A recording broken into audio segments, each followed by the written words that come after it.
The House of Mystery presents Inside Writing, the radio show where authors discuss their writing process in all genres. Okay, back in the House of Mystery on KKNW 1150 AM Seattle. I'm Al Warren. Cop on duty is Kevin Thompson. Hey, over here keeping everybody safe. Yeah, well, it's a tough job. Somebody's got to do it. So, okay, now we've been getting comments, of course. I have to say that some of the comments are really nice, and we appreciate the good comments. And we'd really prefer that you just didn't listen and not give us bad comments. And, yeah, of course. Well, of course. I like critical. I like people to say good things or bad things, but, you know. As long as it's constructive, as long as it helps us make the show better. That's right. So we were reading that other one, one about you guys are interesting, but you need to consider that the Earth is flat. Is that established science? So, there we go. We're really sorry we didn't. He says we need to do more research. So because the Mars landings are fake, the Moon landings are fake, and there is no space. You guys need to do some more research.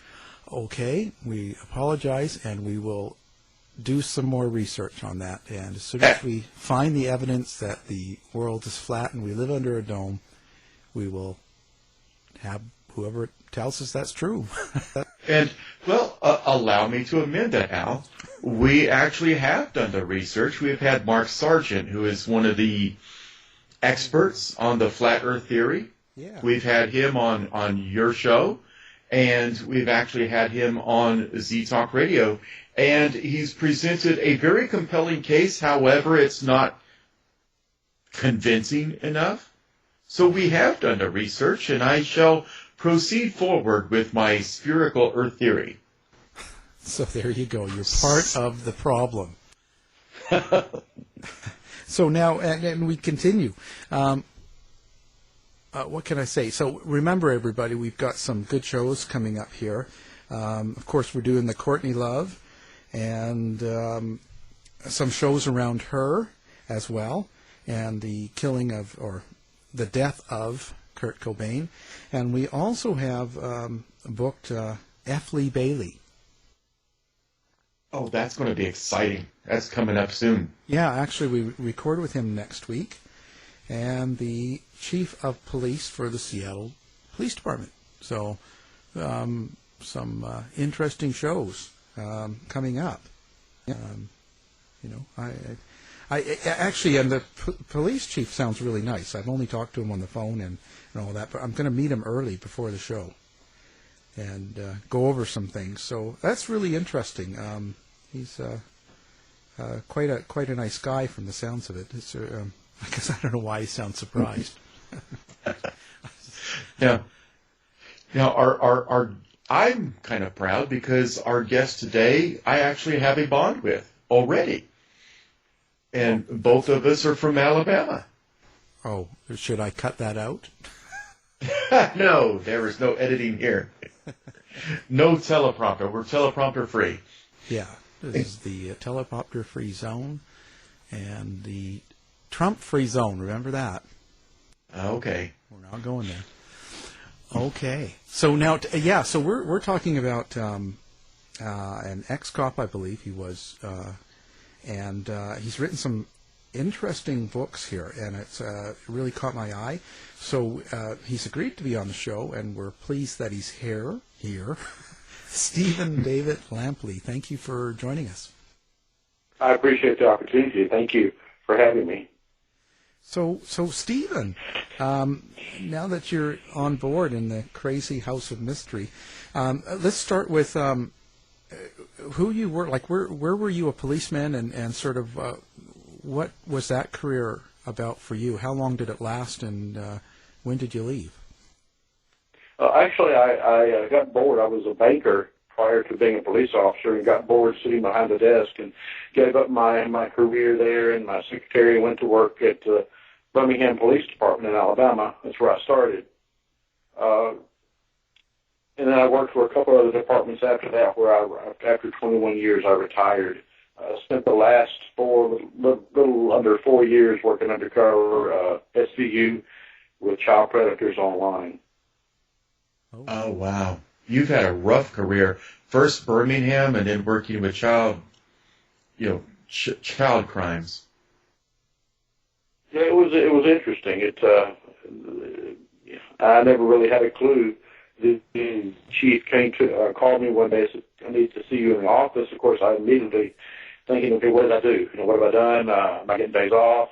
Police don't call. He don't call you in the office for usually for good stuff. So I'm immediately thinking back of all the stuff I might have done. I really couldn't think of anything. So I go in the police department. And he said, "I'll see you in my office." So it's just going downhill real quick, So we go in the office. He said, "Sit down, close the door." "Oh, it's really getting bad. My career's done, blah, blah, blah." And then he proceeds to tell me, he said, "I want you single-handedly, I don't want anybody else to know about it, only you and I, the mayor, city council, no one else is to know. I want you to form an undercover investigative unit. The other detectives aren't to know, and I want you to go after child predators." I said, "Wow, I know nothing." But he said, "Well, you learn, and you learn quick. Whatever you need, I'll give you, equipment, whatever." So anyway, that was the beginning of that. And in our first 90 days, we had made cases on 87 felons. Holy crap. So, people really don't have a clue. The general population really doesn't have a clue what's going on. There are so many, it's so prevalent that I was clueless. I was really clueless. Yeah, well, I got to jump in for a sec, because I've had, you guys probably all know Chris Hansen, because he's on Crime Watch. But before he was on Dateline, he was doing all those predators. To Catch a Predator. And he's doing it again, and I was talking to him, and he had a really interesting point to me, that you're saying that's really prevalent, and it really is. There's, like you said, 80-some cases and so on. But what do you attribute that to? Because, like he was saying, that this seems to be a normal process, like it's endless. It seems to be, I'm not saying normal behavior, but it seems to be so many of them going on. How can we fix that? And what do you attribute it to? Because we can't, we couldn't just arrest everybody, or I guess we could, but there's so many child predators. Like, what's wrong with society? I wish I knew. I don't know the answer to that question. It is so. There were times that I would sit behind my computer and I would just shake my head. It's amazing, for lack of a better word, that it is so many. And as we went on, not only I found myself being led. We started out with child predators, and we arrested. We made some arrests on those. But then I found out after a few weeks that I was getting requests from adults, mainly males. Me as a 14-year-old girl, that's who they thought I was, asking me to take nude photos of myself. Well, that's the attempted production of child pornography there. So I found myself being led into child pornography and child pornographers. And then, of course, that involved the feds. So I met with the assistant DA. I said, "Look, this is where this is going." After it became known what we were doing, this is where this is going, and I'm going to need, do you know anybody in the FBI or anybody like that? And she connected me with the United States Postal Inspector, who in turn connected me with the FBI, and then in turn we got up with the Department of Justice, United States Attorney's Office, and we started working child porn cases. And then that led into me being contacted by individuals who wanted to buy and sell children. So it snowballed into something I really had no clue about. Really had no clue was going to happen. Holy crap.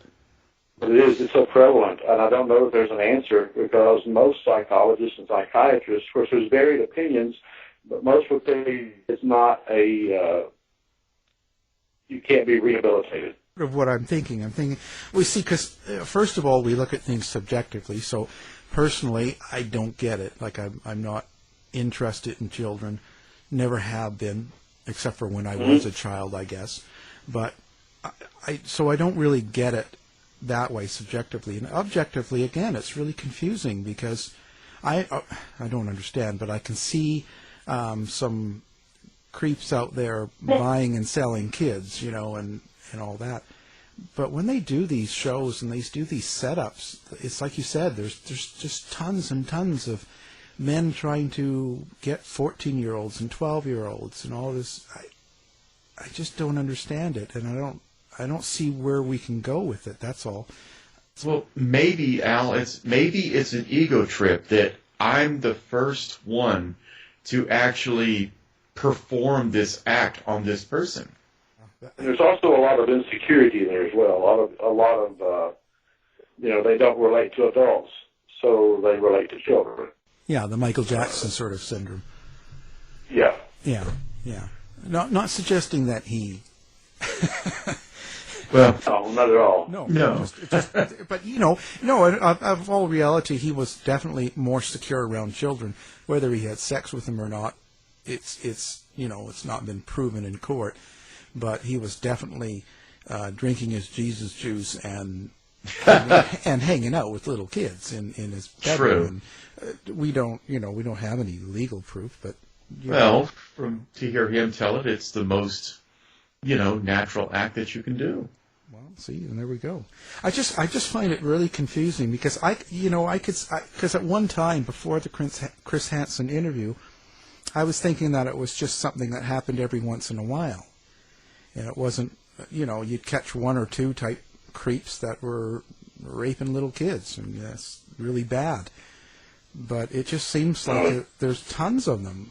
They're accelerating, because, I noticed, I work in corrections, like I said before, we come on the air, and we are starting to get more and more and more and more of this. And what is going on? What is this trend that we're in? It's fallen by the internet, actually. Yeah, it's given a... And I would have to agree with that.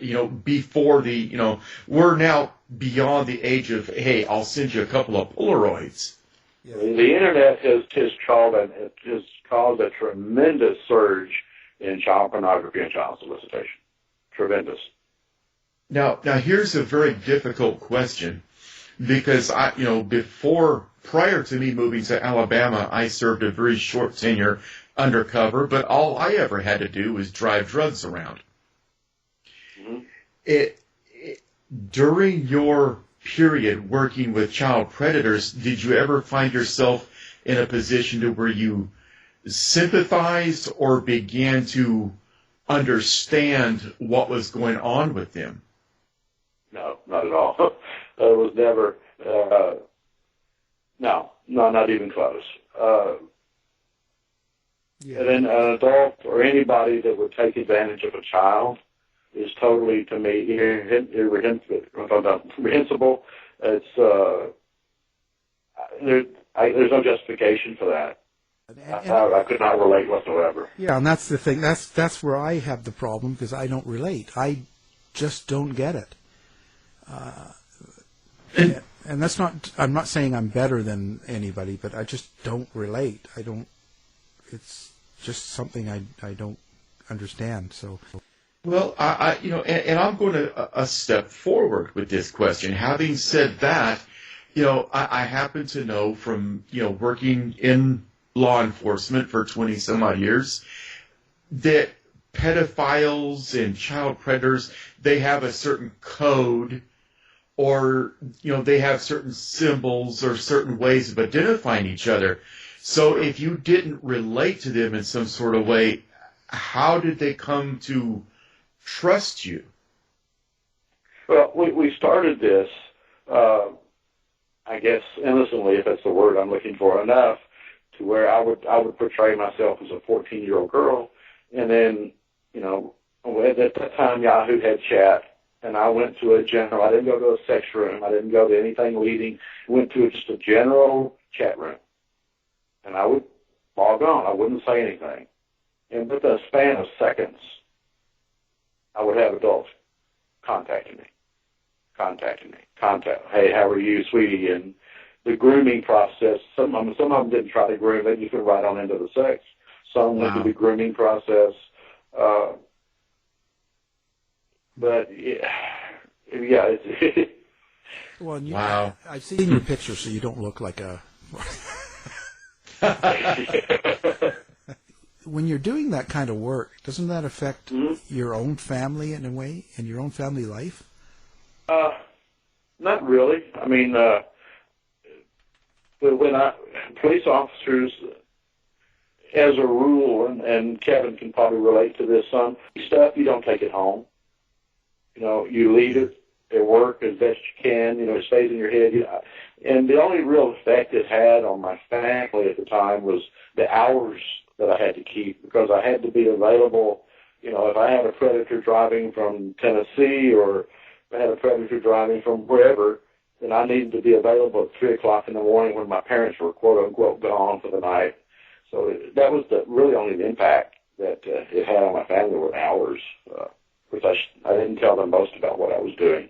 It really wasn't important enough, you know, and they really didn't need to know the details.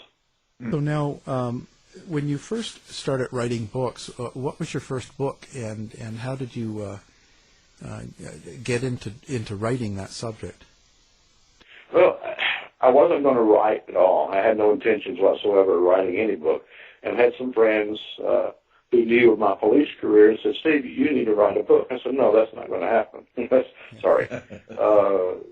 And they just kept on and kept on. I said, "Look, let me make this really clear to you. I am not writing a book, okay?" You know. Anyway, they kept on. I said, "Look, I'll write the damn book. You shut up. You know, just be quiet." So I wrote Outside Your Door. And, actually, Troy King, the former Attorney General of the state of Alabama, was nice enough to write the foreword. He and I worked together in some of these child predator cases. Oh, wow. And he was nice enough to write the foreword. So once I had the book written, I was in the process of looking for an agent or a publisher that would take it. And I had some author friends online that said, no, you've done that. You do not want to do that. You want to self-publish, Amazon, blah, blah, blah. I'm not going to plug anybody, but that's who they said. I thought, I don't know that I want to do that, but they made it sound so good. So what I decided to do is write another book, a shorter book, and run that through the self-publishing program and see how it worked. Well, I was so impressed with the way it worked in the self-publishing that I then decided, yes, I would run my other book through it. So actually my first book was my second one. And then I thought, this is not such a bad deal, right? Writing is actually fun. So then I decided, well, let's do a serial killer book. It came out just effective yesterday. And I have another book coming out September 30th entitled 1003 1/2 True Crime Facts You May Not Know. Oh. Now, so what's your obsession then with this serial killer? Like, what inside the mind of a serial killer, I think is the subtitle. What was the idea behind that, and how do you kind of, like, what are you presenting in that book? It's basically, there's not a lot of, intricate detail in that book, but I got the idea because when I was in the military, Jeffrey Dahmer and I were friends. He and I would drink beer together. We ate mess hall together. And, Jeffrey Dahmer and I were friends back in '78 when he was in Fort Sam Houston. And, that, I guess, was part of it because Jeffrey, when people ask me what was he like, well, he was like you and me. He was cordial. He was nice. He was friendly, well-spoken, mannerly. And when people think of serial killers, their first comment to me is, well, what's a cute serial killer look like? Well, they look like you and me. They don't Exactly. Look like some under-the-bridge ogre with dragging arms on the ground. That's not what a serial killer is. And then, of course, with my arrest of the Claremont killer when I was with the Birmingham Police Department, he was a very nice, outgoing gentleman as well. They both have aversion to killing and eating people. Well, the Claremont killer didn't eat people. But I thought, that's really something maybe people need to know, that serial killers aren't something you can identify by looking at them. So that was the main focus of my book. Because, well, you would think that was self-evident, because a serial killer wants to blend in with society, so they wouldn't do anything to necessarily stand out. In fact, they would probably go the opposite. I want to be attractive to my victims, to draw them in. I don't want to do a lot of work, so I want to draw them in. Well, that's true with the organized serial killers. The ones like Ted Bundy, who like to charm and lies, and who are pretty adept at socialization. But then you have the others on the other side that are disorganized, according to the FBI, disorganized serial killers that do not socialize. They are loners. They're below or at IQ level, and they just select their victims at random. Kind of like Henry Lee Lucas, who wrote, him and Otis Toole, they kind of rode the rails and kind of just randomly, killed people. Mm-hmm. And did he not lay claim to about over 200 victims?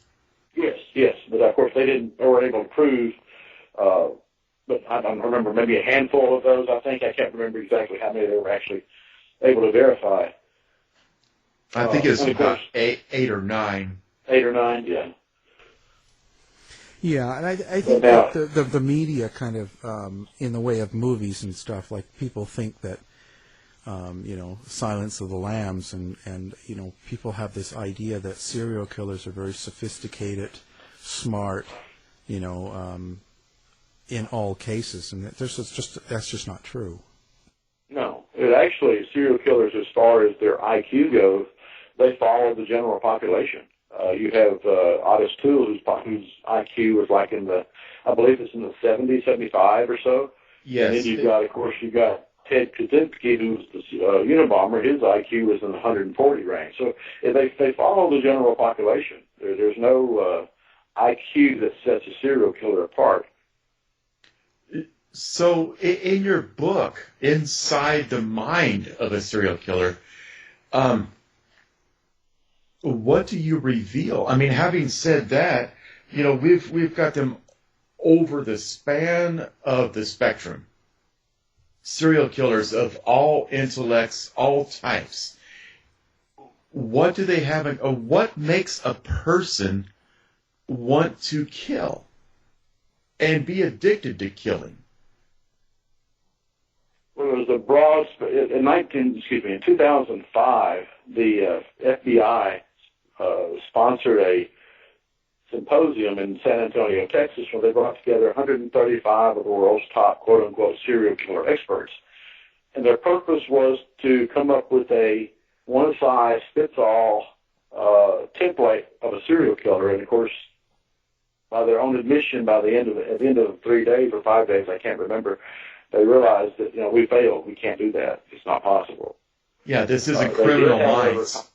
Yeah, they did, however, come up with a collection or a series of characteristics that are typical of a serial killer. But just deciding that this one template fits all, they couldn't. It was not possible. But like I said, there are a collection of characteristics that deal with serial killers, and then more specifically the different types. And depending on what school of thought you use, whether it's Cantor's or whether it's the FBI's, you classify your serial killers. When you knew Jeffrey Dahmer, did you have any idea that he was leaning toward being a killer, or any indication that you thought he was off some sort? Not at all. No, not at all. He was very quiet. He would talk, but usually after you asked him a question, like Jeffrey Howard, because his classes were in a different part of Fort Sam Houston than ours were. But in between us was the NCO club and the mess hall, so we would drink beer on Friday nights and eat our meals often together at the mess hall. But he was a very, this sounds going weird, he's a very likable gentleman, just very quiet. I believe you. Did he eat meat? He was not a vegan, apparently. I just find that interesting that if you're sitting with someone and talking and you kind of get to know them a little. I mean, you're obviously in school and doing things, but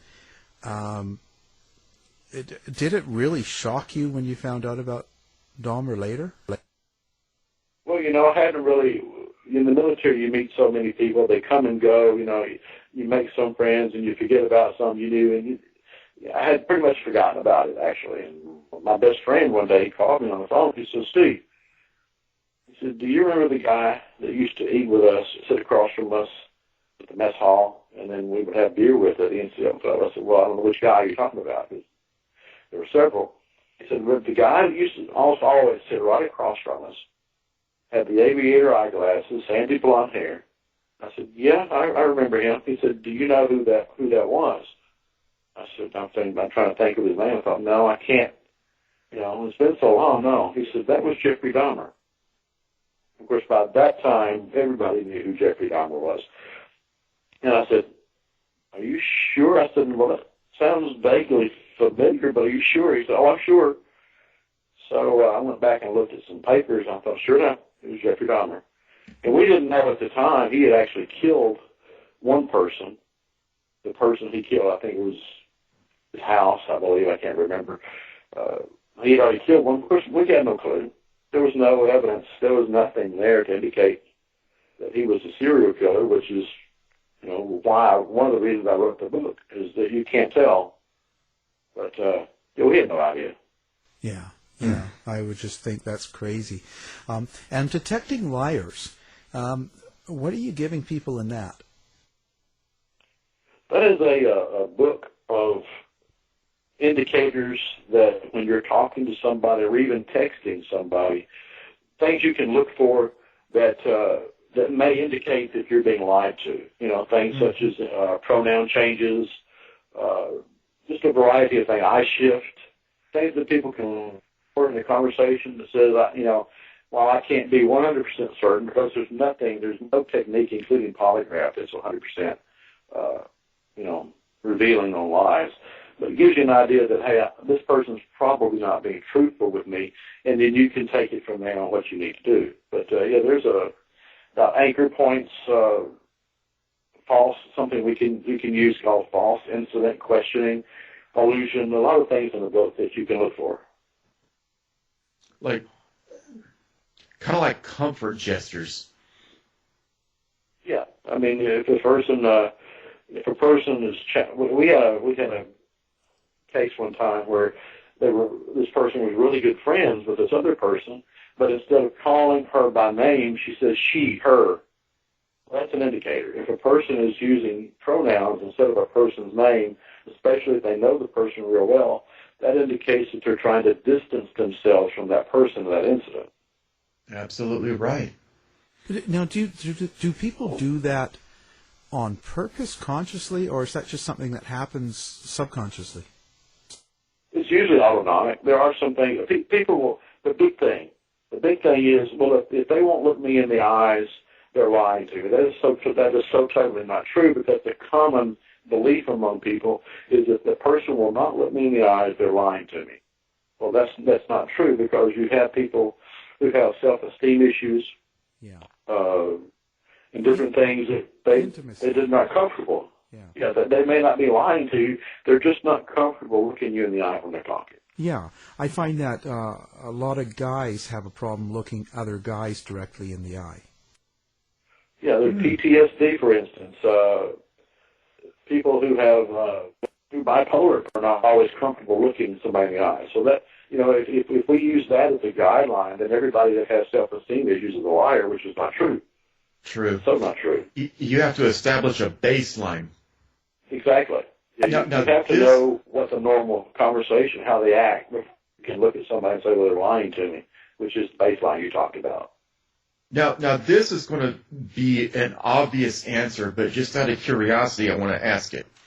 We've done a series of interviews lately about Jodi Arias. Are you familiar with her case? I am. Vaguely. I haven't studied it or anything. Well, during her interviews, she assumed that the camera was off when the investigators left the room, and she proceeded to groom herself, do handstands against the wall. How much of that would you attribute to a person who is lying to you versus a person who is getting ready? Because, again, I work corrections. I see this all the time. A person who is preparing themselves for an insanity defense. If she's in there and she's playing the victim and she's playing the poor old me part, and then all of a sudden they leave and they record her and she's doing all this other crap, obviously it's an act, for sure. Yeah, I see what you're saying. Now, well, heck, let me take it the next step, the next logical step. Lampley, let's come home to Alabama. Let's talk about Amy Bishop. During the staff meeting, she had the 9mm hidden in her purse. She stood up during the staff meeting and shot 8 people and killed 5. And we had her in our jail for about 3 years. Wow. I mean, she was an extremely brilliant woman. Brilliant, but you want to talk about egocentrical. I mean, the whole world revolved around her. Typical, yeah. But I mean, what teeters a person on that precipice that I'm an average person, now I'm going to kill multiple victims? What is that? What is that deciding factor? You didn't even know that Jeffrey Dahmer was a serial killer, No. Until you found out. What pushes that person from I'm thinking about killing people to I'm actually doing it? Well, see, Amy was a mass shooter. She was not a serial killer, so hers was done all at once. And but she had killed her brother, according to Massachusetts police. You have to understand that there have been, you're probably not aware of this, but maybe the listeners are not, there have been multiple studies on the brains of serial killers, the childhood of serial killers, and while we don't know exactly what causes someone to be a mass murderer or a serial killer, there are indicators such as I think the prefrontal cortex is not as active in a serial killer as it is, or a psychopath rather, as it is in the average population. And you've got childhood experiences where they were almost always abused, had little or no supervision. You've got those indicators that are there for a majority of the serial killers, but Jeffrey Dahmer, for instance, had a relatively normal family life, but yet he was loved and cared for, but yet he went on to kill people. So as far as being able to say this set, like the FBI tried, this set of circumstances is what we're going to look for, and everybody with this set is going to be a serial killer. It's not possible. You can't do that. It's just like people thinking that serial killers are incredibly smart, genius level, or they're crazy. Neither one of those is true. So what causes her? It could be a brain. It could be a brain problem. It could be a childhood problem. It could be a stress. Who knows? What causes anyone to do that? We just have these indicators that we have to go by, and try to maybe predict some of them, if at all possible. But that's not always possible. Now, on the Claremont killer, you arrested the Claremont killer. What can you tell us about that case? He was in the Navy in San Diego, California. Followed several women home from the gym in the Claremont area, And he would wait. Of course, when you go to the gym, you go home, and the first thing you do is you get a shower. Well, he knew that. He would wait outside, give him a couple of minutes to get in the shower, jimmy the lock, go inside their kitchen, grab one of their knives, and wait for him to get out of the shower. That happened 6 times. San Diego Police Department finally got a lead when he tried to do that on one girl, and he got caught, and he ran out. She got a description of him. Anyway, they were trying to get a case on him, make a solid case on him. When he got out of the Navy and came back to Alabama, where his mom lived, in East Precinct area where I worked, and the night before of my arrest, he was in a bar on the South Side in Birmingham, at a bar on Valley Avenue, stole a carafe jar that had tips in it and got caught. He was arrested and taken to the Birmingham City Jail. At the same time, DNA evidence had come back from San Diego, and they now had a case on the Claremont killer. While he was bonding out of the Birmingham jail, the warrants in California were being entered in the computer, and they missed each other. From my understanding, within hours of each other. Wow. Yeah. So he got out of jail and went back to his mom's house. Well, San Diego then saw where he had been arrested, flew 2 detectives to Birmingham, and as luck would have it, that was my last day on what we call utility status. Utility status for an officer is when you're out of the academy and you've done all your preparation, and now you're a full-fledged officer. You're no longer a rookie, but you don't have enough seniority yet to be assigned to a regular car, so you work wherever they need you, off days, officer's vacation, wherever. Well, this was my last day on utility status, thank God, and the sergeant, in his infinite wisdom, bless his heart, decided that I would work the desk that day. Gee, thank you, Sergeant. Thanks. That was just what I wanted to do, work the desk. No big deal. We'll work it one more time, get it over with. So I'm sitting at the desk when these 2 men in suits walk in, and they're from the San Diego Police Department. What they were there was to meet our homicide detective, and they were going to take some cars to the Gate City Housing Project where he was staying with his mom. And I was to call his mom, which is the number they got off the arrest report from the prior night, and ask for him. If he was there, they were going to kick the doors in and go arrest him on the 6 murder warrants they had. Well, no big deal, no problem. They get down there, I call the number. I use a non-recorded, non-traceable line to East Precinct, and I call. His mom answers, and I ask for him. Well, she threw me completely off guard because little old Steve, new officer, hadn't prepped for this yet. She said, he's not here. That's not an option, ma'am. That's what I'm thinking. Wait a minute, this is not an option. What do I do now? I've got a serial killer's mom on the phone. What do? So I quickly told her, she said, well, who is this? I said, well, my name is Steve. I was a high school friend of his, and I heard he's back in town. I wanted to talk with him. She said, oh, he would like that. Anyway, long story short, he calls back. And, of course, I had to tell him, I had to fess up. I said, look, Cleopas, I'm not a friend of yours. I'm a police officer. You were arrested the night before.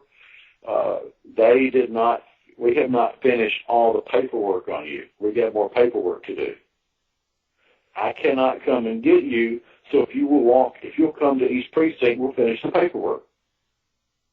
Because I'm sure you don't want us to send a patrol car to your house. That's not something you want. He said, no, don't send a patrol car to my house. Don't do that.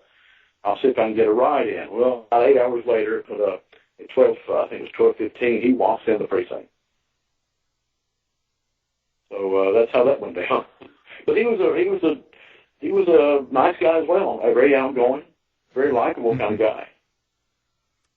Well, he just had an aversion to on the killing outside. people. Yeah, he just it's not socially acceptable to go out and kill people, but. Yeah, he was other than the killings, he was great. Oh, yeah, he's a nice guy, Not somebody you want to go out with or anything, but he was a nice guy. What do you think of the justice system as it is right now? Well, the justice system, to me, is, what other options do you have? We have as far as the world's concerned, most people would say we have one of the best justice systems in the world. We do have a lot of faults.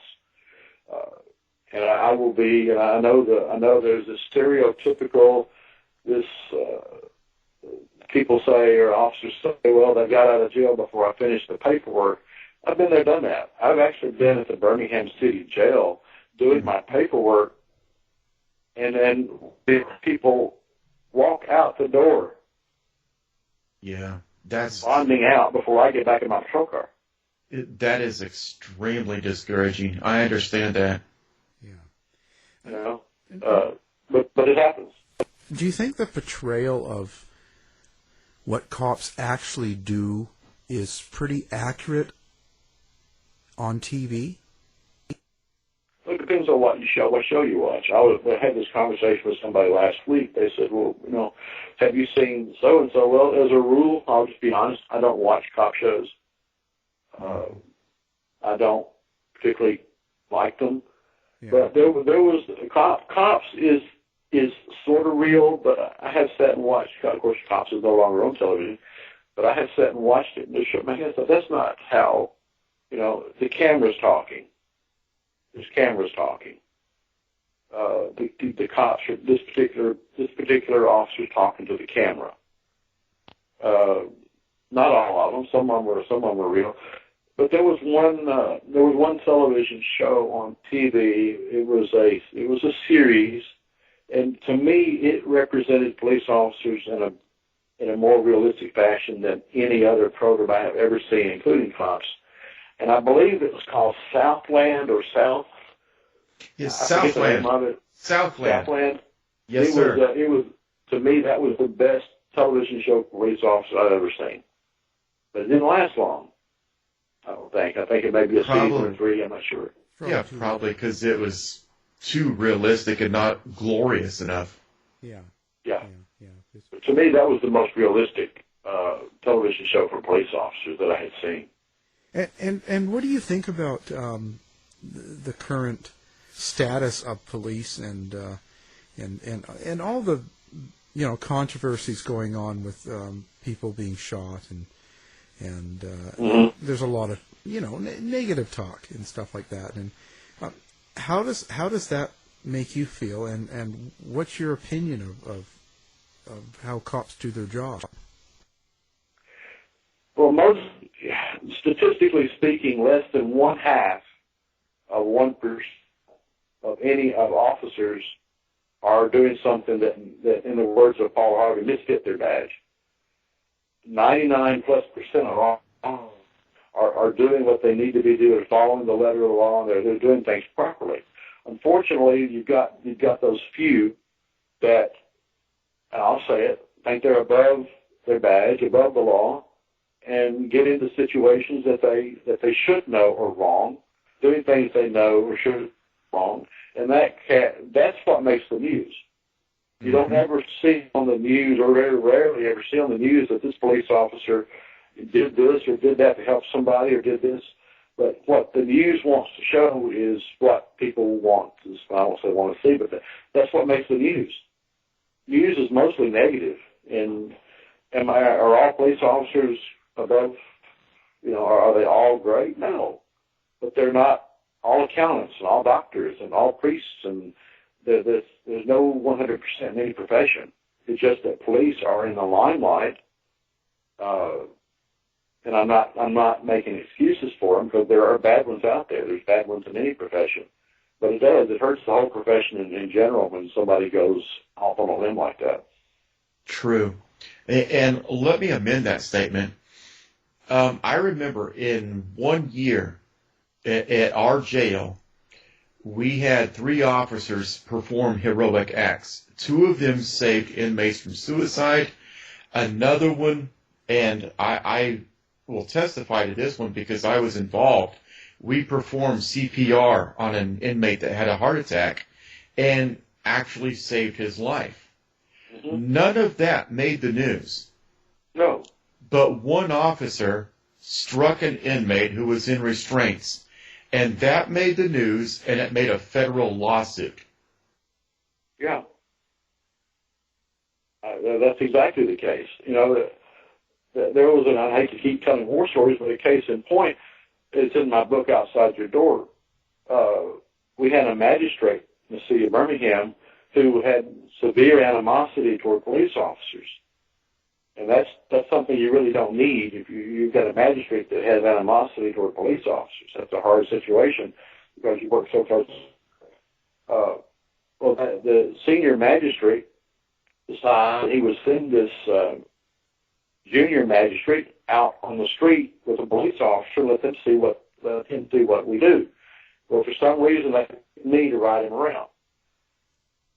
And it wasn't too long into the shift that the adjoining beat car, this was in the city of Birmingham, the adjoining beat car got a call on a suicidal person in a shed in the backyard. I thought, well, here's a good chance. So we went to back up the officer. When we got there, the sergeant had already arrived along with the other beat car, and the sergeant come out from behind his patrol car.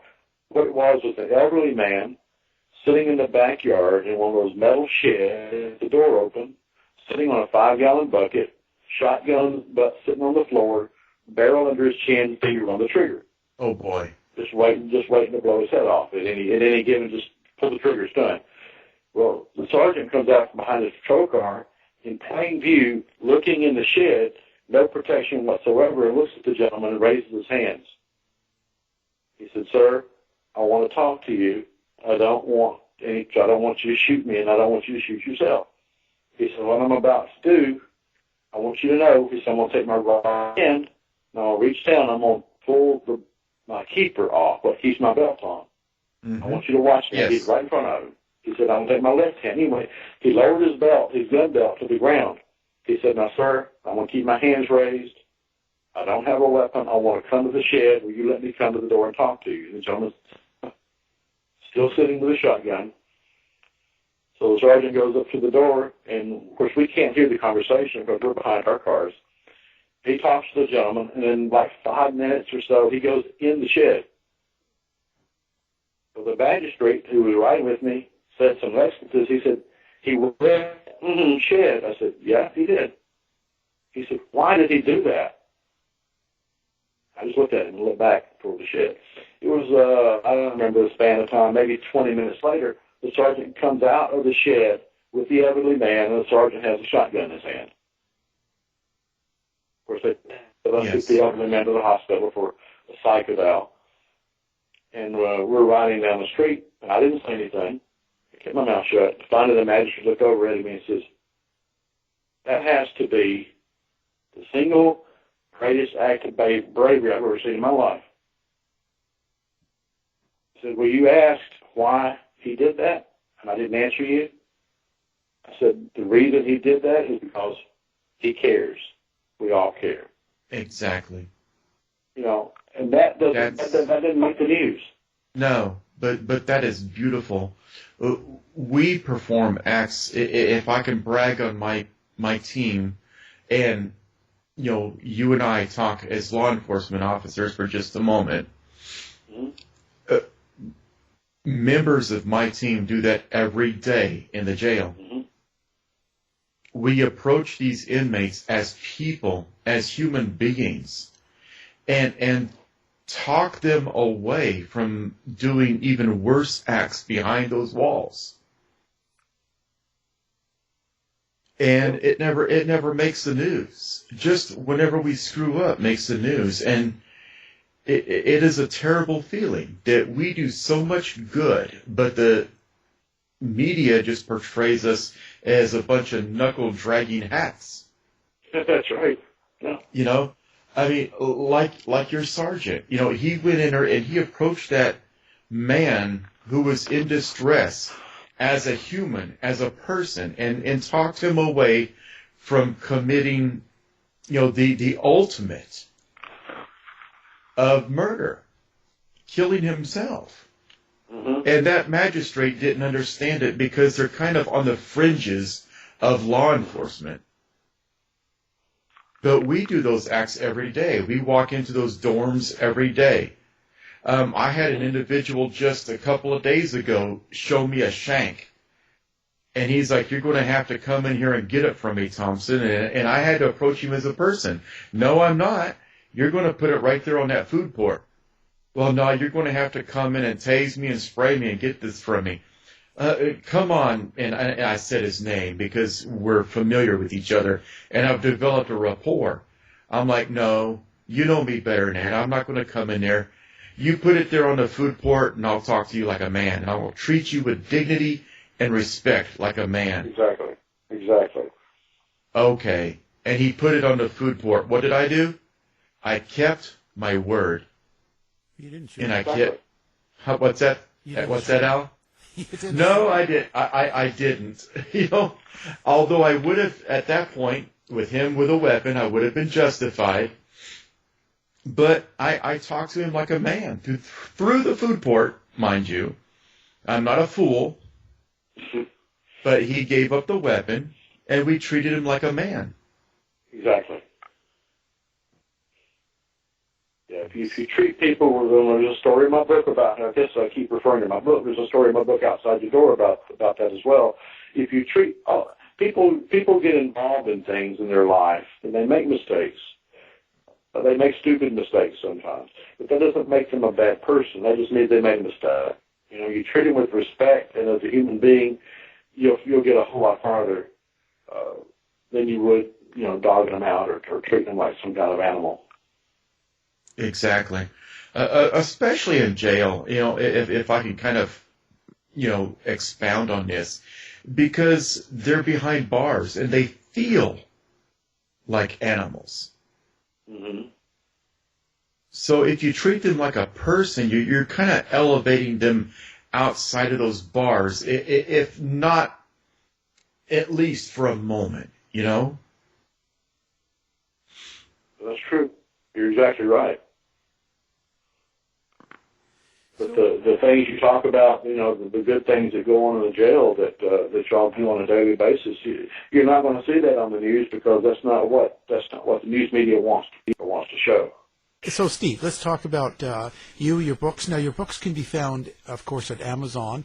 And now let's give out your website. So people, if they want to get in contact with you or if they want to find out more about you and your books, where do they go? Sure, it's my name at .com, Stephen with a V as in Victor, Stephen David Lampley at .com. Well, perfect. And excellent books and excellent character. We've really enjoyed talking with you today and hope to have you back. Well, I'm glad anytime. Let me know. Be happy to be a guest. I enjoyed it. Appreciate the opportunity to be here with you. To find out more about our show, guests, or to listen to past shows from our archive, please go to www.houseofmysteryradio.com. Show's over for now. Was it as good for you as it was for me? Well, good night. This has been a production of Something Weird Media. I'll be back.